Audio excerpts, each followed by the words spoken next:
آپ بغداد کی کسی جگہ سے اپنے شاگردوں کے ساتھ گزر رہے تھے کہ رستے میں ایک شرابی نشے میں دھت پڑا تھا۔ اس کے کپڑے میلے تھے اور حالت بہت خستہ تھی۔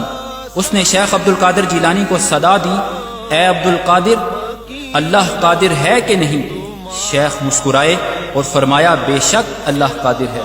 اس شرابی نے پھر وہی سوال کیا، اے عبد القادر، اللہ قادر ہے یا نہیں؟ شیخ پھر سے مسکرائے اور فرمایا، بے شک اللہ قادر ہے۔ تیسری مرتبہ جب اس نے وہی سوال دہرایا کہ اے عبد القادر، اللہ قادر ہے یا نہیں ہے، تو شیخ روتے ہوئے سجدے میں گر پڑے اور کہنے لگے، بے شک اللہ کی قسم اللہ قادر ہے، اللہ قادر ہے، اللہ ہی قادر ہے۔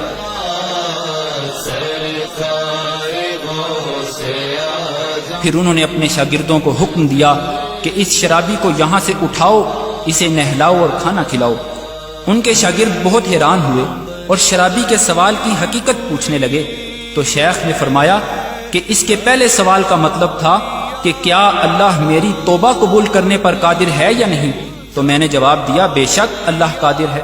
اس کے دوسرے سوال کا مطلب تھا کہ کیا اللہ مجھے تمہارے مقام تک پہنچانے پر قادر ہے یا نہیں؟ تو میں نے جواب دیا، بے شک اللہ قادر ہے۔ اور اس کے تیسرے اور آخری سوال کا مطلب تھا کہ کیا اللہ تمہیں میرے مقام تک گرانے پر قادر ہے یا نہیں؟ تو مجھ پر اللہ کا خوف طاری ہو گیا اور میں روتے ہوئے پکار اٹھا، بے شک اللہ ہی قادر ہے، اللہ ہی قادر ہے، اللہ ہی قادر ہے۔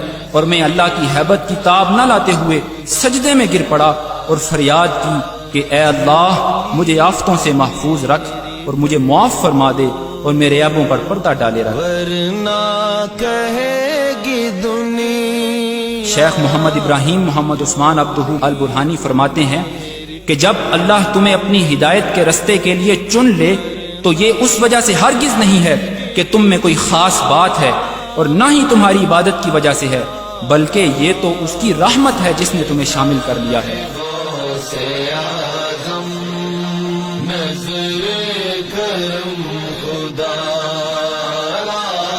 اور وہ اسے کسی بھی لمحے تم سے چھین سکتا ہے، لہٰذا کوئی بھی شخص اپنے عمل یا عبادت کی وجہ سے دھوکے میں نہ رہے کہ وہ بھولے بھٹکوں کو حقارت کی نظر سے دیکھنے لگے، کیونکہ اگر تم پر اللہ کی رحمت نہ ہوئی ہوتی تو آج اس کی جگہ تم ہوتے۔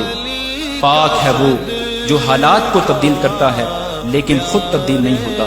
ہمیشہ اللہ تعالیٰ سے ثابت قدمی کی دعا کریں اور اپنی نماز کے سجدوں میں 3 مرتبہ یہ دعا کرتے رہیں، اللہم یا مقلب القلوب ثبت قلبی علی طاعتک، اے دلوں کو پھیرنے والے میرے دل کو اپنی اطاعت پر ثابت قدم رکھ۔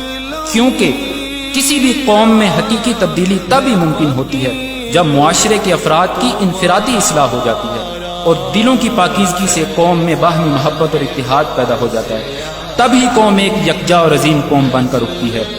آؤ پہلے اپنے اندر تبدیلی لائیں، آؤ محبت اور اتحاد پھیلائیں، آؤ نفرت اور تفریق مٹائیں، آؤ اسلام کو دوبارہ عظیم بنائیں۔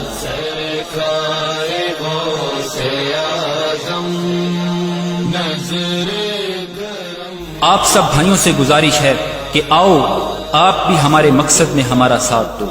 اللہ ہم سب کا حامی و ناصر ہو، آمین۔